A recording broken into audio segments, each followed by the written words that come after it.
YouTube gaming, is it the worst live streaming platform for creators? Well, we're going to look at the numbers.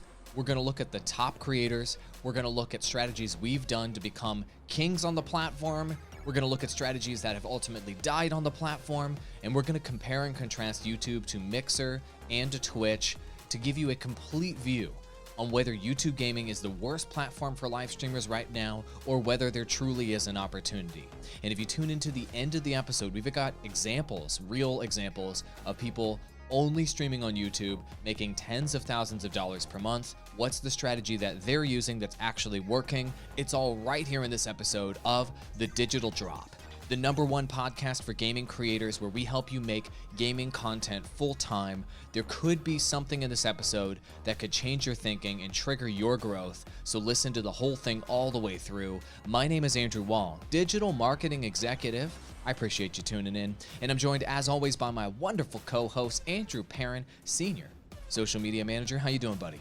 I'm doing great. Glad to be back, and I'm really interested in this episode. I think we've got some great data to throw at you, and we might actually change your opinion on a couple of things. So I'm really interested in how this turns out. Yeah, so many new developments since we were there at the beginning of YouTube gaming to launch it and working directly with Google, giving them feedback on the platform from the beginning. We know everything there is to know about it. We've produced and released over 10,000 videos on YouTube, gaming videos, throughout this process, and we've got so many insights, brand new ones. If you've listened to us talk about it in the past, brand new stuff. Ross A. Dillon is here, creator of VGF Gamers, one of the biggest gaming Twitter accounts on the planet. How you doing, buddy? Fantastic. Got my notepad here. I'm ready to take some notes, learn from you guys. It's like we always say, you always need to be willing to learn more. This is one of the areas that I definitely need to learn more. So we're going to learn today, boys. Yes, we are.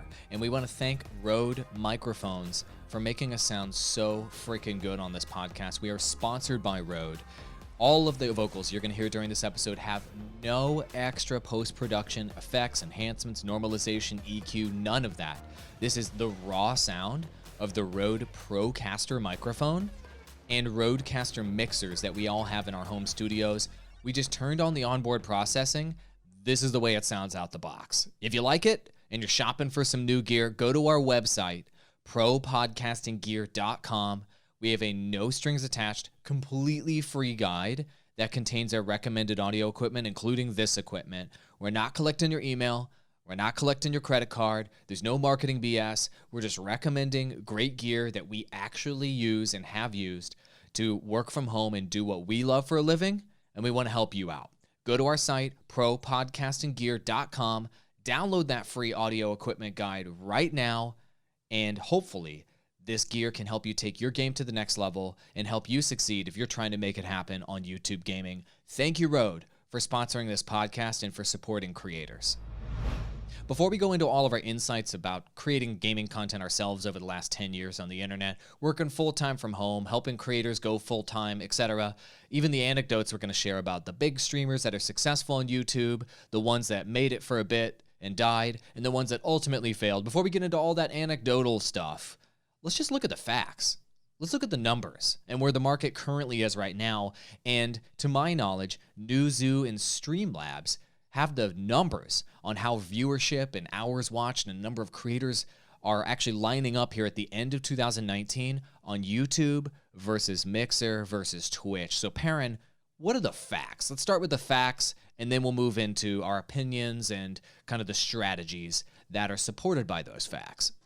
Sure. So the first fact that's clear to me is the number of live unique channels that are streaming on YouTube gaming has dropped quite significantly from Q2 2019 to Q3, just in one quarter, dropping from 1.17 million down to 884,000. It's a sharp decline. Wow. That's like 40%. 40% of the streamers on YouTube gaming disappeared over the summer?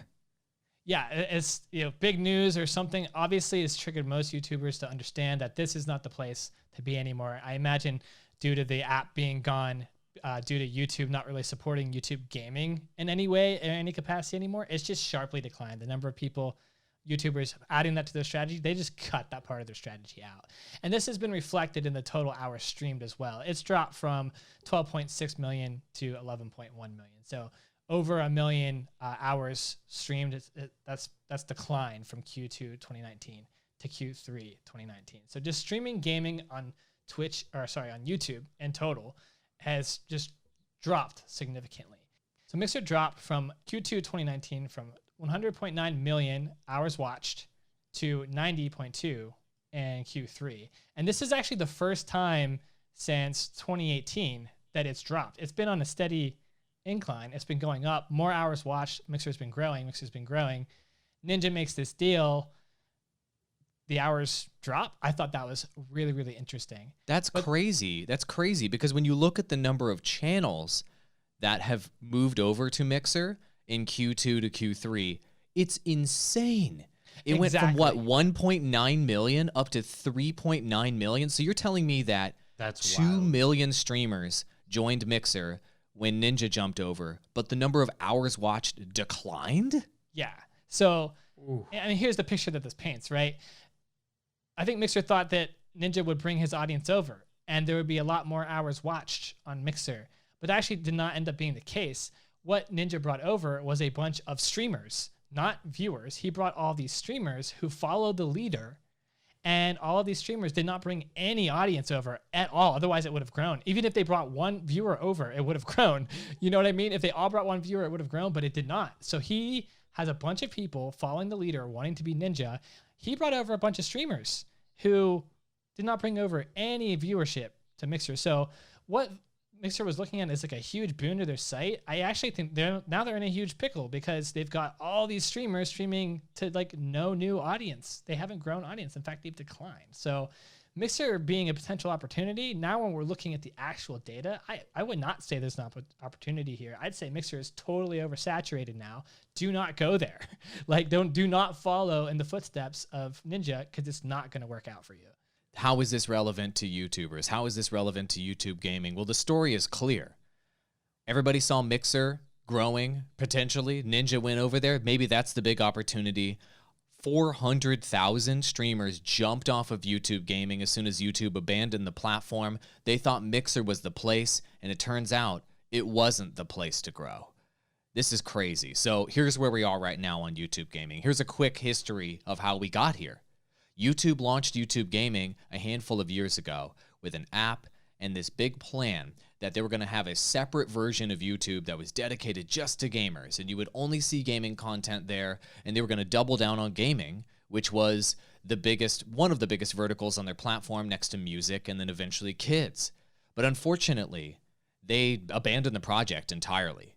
And they did this PR spin that we still have youtube.com/gaming guys, so it's okay, but nobody bought it. So people left en masse, as these numbers indicate, from Q2 to Q3 to go look for other opportunities because they weren't growing on YouTube anymore.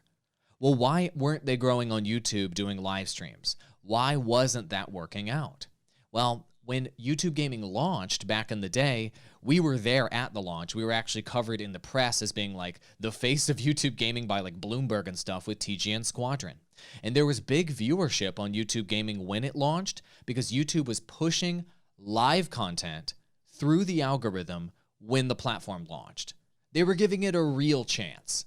When you live stream on YouTube Gaming for the first even 6 months, if you streamed a game, your stream regularly could be a top search result for that game when people were searching for that game. So if you were live all day for, let's say, a World of Warcraft, anybody who's searching for World of Warcraft, you might be able to you might be able to leapfrog hundreds, thousands of videos to get to the front page search results for a mega title like World of Warcraft or any other game you're streaming. That was sick.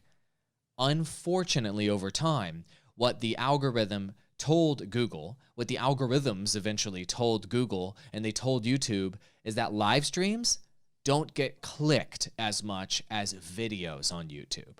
And as they saw this trend play out over time, they decided, well, we need to give the content that's getting clicks the suggestions through YouTube's algorithm. And we need to get the content that doesn't get as many clicks out of the way. That is you, live streamers. You're now out of the way. Your live streams are not getting clicks, and so you, when you live stream on YouTube, are going to get a 0 traction or very little traction. And so that's where we are today. Streamers are trying to find a home for their live stream. They're trying it on YouTube, it's not working out. They're going over to Mixer, it's not working out. They're going over to Twitch, it's oversaturated. So what the hell are you supposed to do? And so that leads us to our story we told just a moment ago.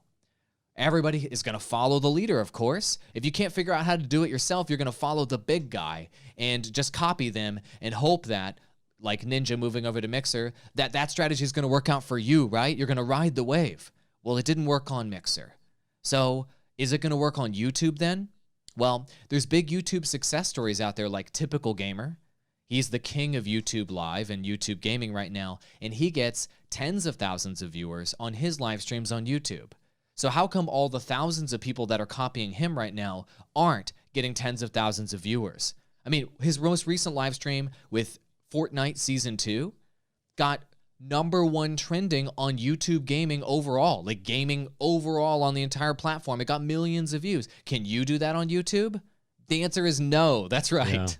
Yeah. When you try to do what the top guy does, it doesn't work out for you, especially when you have 0 viewership or you have low viewership. So you see, when people reach the pinnacle of a platform or a game or a vertical or the area that they're in, you can't just fast forward to endgame and be Ninja today and just run Ninja's strategy and hope that works. You can't fast forward to endgame on YouTube like Typical Gamer and just run his strategy and hope that works. You have to do phase 1, which is find your audience in your niche. Then you have to do phase 2, grow upon that audience in that niche and monetize it. Then you can reach phase 3, maturity and full time. And then you can reach phase 4, which is endgame, which is where these guys are at. And everybody that thinks they can just copy these guys and go straight to endgame, I'm sorry. There's no fast pass to endgame. You can't just do what they're doing. You need to build an audience somewhere that you can get organic traction, non-paid traction for a niche as step 1. And as you can see, these numbers prove everybody fails who tries to skip to endgame. And so I'm telling you, don't do it. You're wasting your time. Millions of people, literally, the data's here to prove it, millions of people have done this recently by abandoning YouTube and going to Mixer, and they all wasted their time. Uh-oh. So, is everything hopeless on YouTube?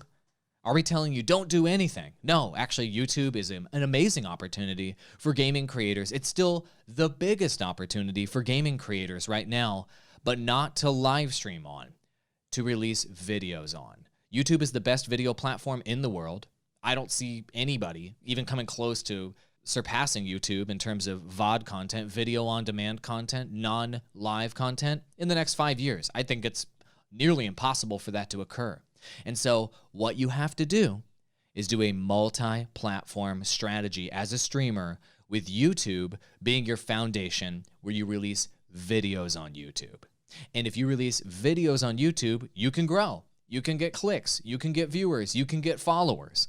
So that if you decide to expand your streaming to another platform, you actually have somewhere for our audience to come from.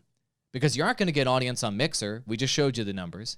You aren't going to get audience on Twitch. There's way too many streamers there. There's millions of people streaming there that are getting 0 viewers. And you aren't going to get audience on Facebook Gaming unless you're paying for advertising. So the only platform, big platform for gamers where you can get audience for free right now is YouTube. So running a multi-platform strategy is the way to go.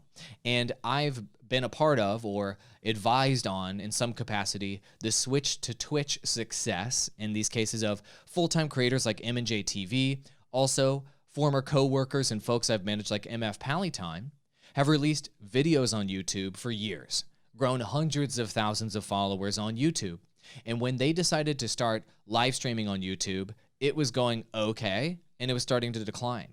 And so they asked themselves, well, what am I going to do with my streams? I've got this huge audience on YouTube, but when I stream on YouTube, it sucks. It's destroying my channel. And they were correct, it was. And so they decided to use their YouTube audience and push it over to Twitch.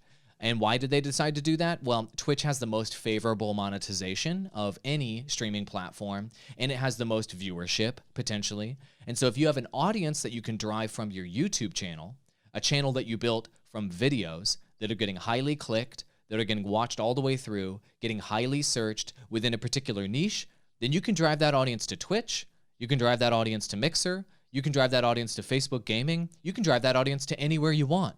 But you gotta build the audience first. And that's what full-time creators are doing. Building that niche, then growing upon that niche and building an audience and starting to monetize it, then going full-time. And then once you're in a position where you can go full-time with your YouTube channel being your foundation, then you can expand into endgame, which is live streaming on a platform that is not YouTube, and then releasing videos on YouTube to promote that live stream off of YouTube.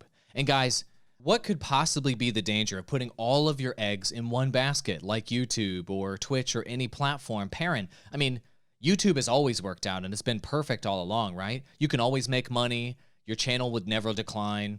Your live strategy would never fall through, right? So you should go all in on YouTube, right? No problem, right? So if you forget about Adpocalypse #1 and also YouTube Apocalypse #2, if you just like cancel those out, then sure, yeah, I mean, all in one basket, nothing could ever go. No, those are going to happen. You're going to have another YouTube Apocalypse here at some point. You're going to lose revenue here at some point. You're going to basically have no revenue from YouTube at some point in some cases and for different creators. And there's also all the issues with copyright strikes, etc., erroneous ones. I mean, there's a lot of issues. I don't need to go into all of them. I'm sure you're all aware. My point is, and what I was trying to get at here is having your eggs in different baskets is the way to go, not just for security in terms of building your brand, but also for diversifying your revenue streams. I mean, this is just like a core business thing that you should be doing, is getting revenue from multiple sources, because if something were to happen to one of those sources, do you want to be up the creek without a paddle? No. I mean, you still want to be in business. So don't have your business rely entirely on YouTube. Have it rely on multiple platforms. And a multi-platform strategy, well, what you're defining here, I think is kind of the basic guide of how to go through the course of platforms in general as a gaming creator.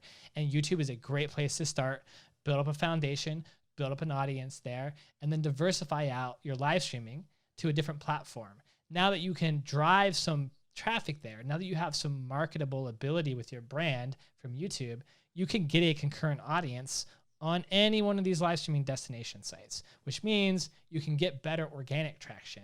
So instead of starting at Twitch at 0 concurrents and 0 people clicking on you ever for like years, you can jump there right away and have lots of people clicking on you because you're already up high on the curated streams. You already have concurrent viewership. There's already a community of people there talking to you, and you're already good at playing the games with them and engaging with them.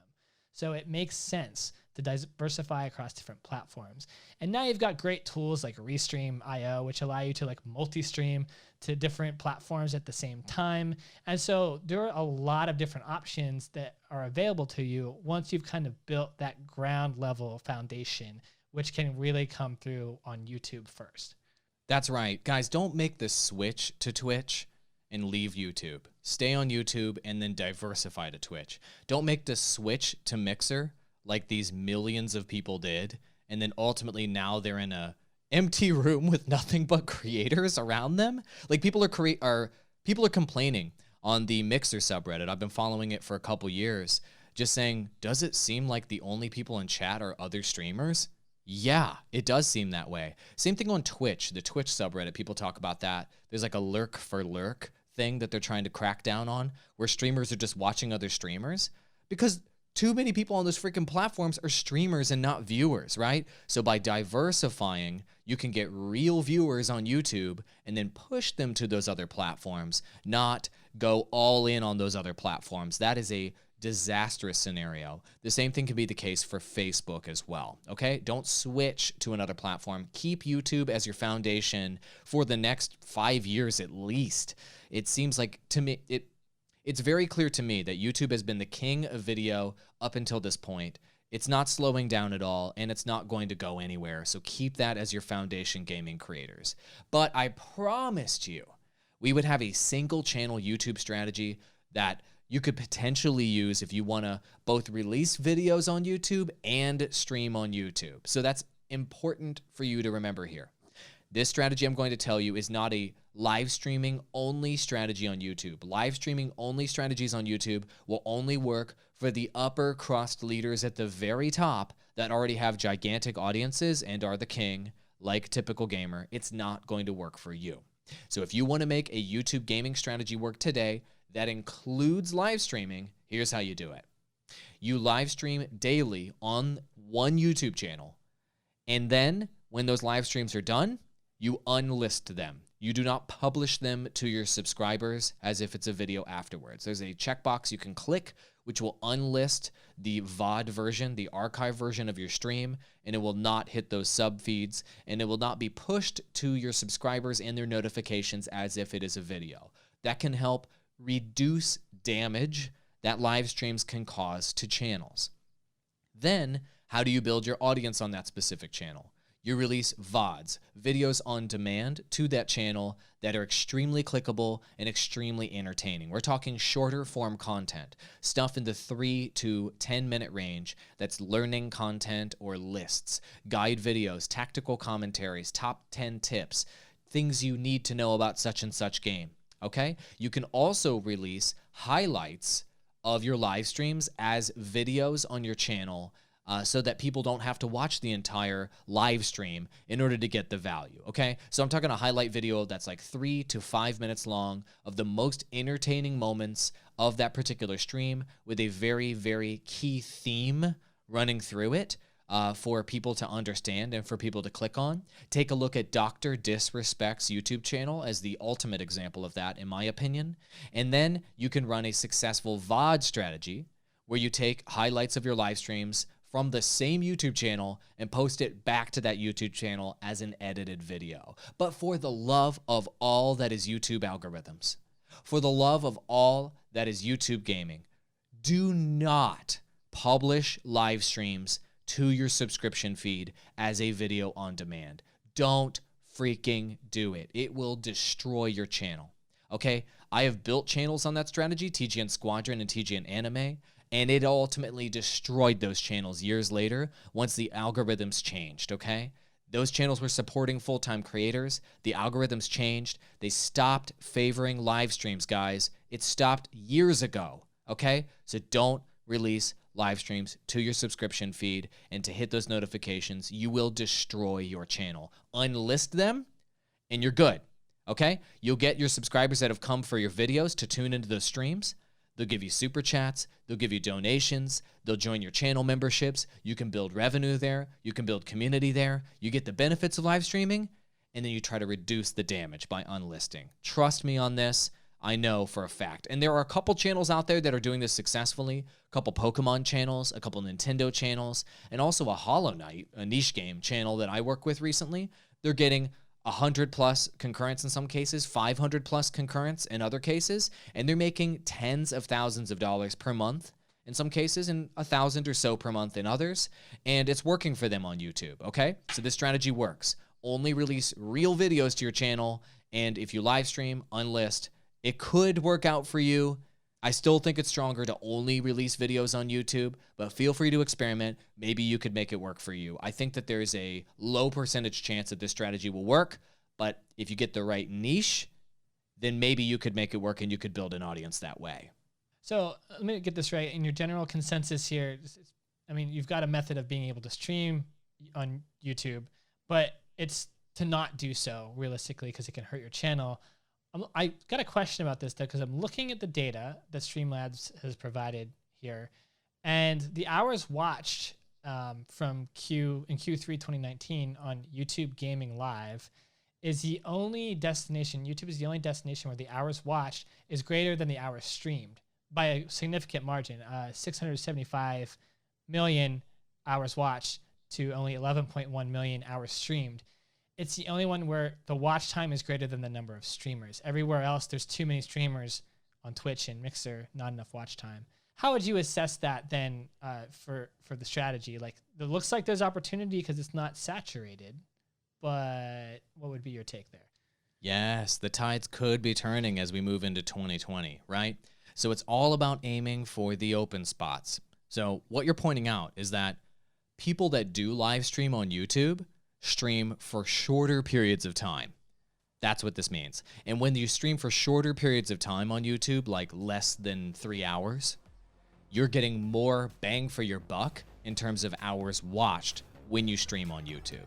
So folks that want to do like I want to stream all day for a living strategy, not an option on YouTube. Okay? If you want to stream for an hour and a half to 3 hours, that is an option. That's why Typical Gamer has reached that sweet spot of 2.5 hours-ish for his live streams. Streaming less gets you more on YouTube. So, if the trend continues, where the number of creators that are streaming on YouTube continues to go down, but the number of hours watched on the platform for live holds steady or even grows, there's your opportunity, creators. The tides could be shifting, where everybody assumes YouTube Live is garbage, and they move to all the other platforms, and now there is more demand on YouTube for live streams than there is supply. That's where you want to be. You want to be where there's higher demand than supply. And if everybody keeps draining out of YouTube, that means the supply will be lower, which means you could capitalize on that. We're going to need to see the numbers as we move into early 2020.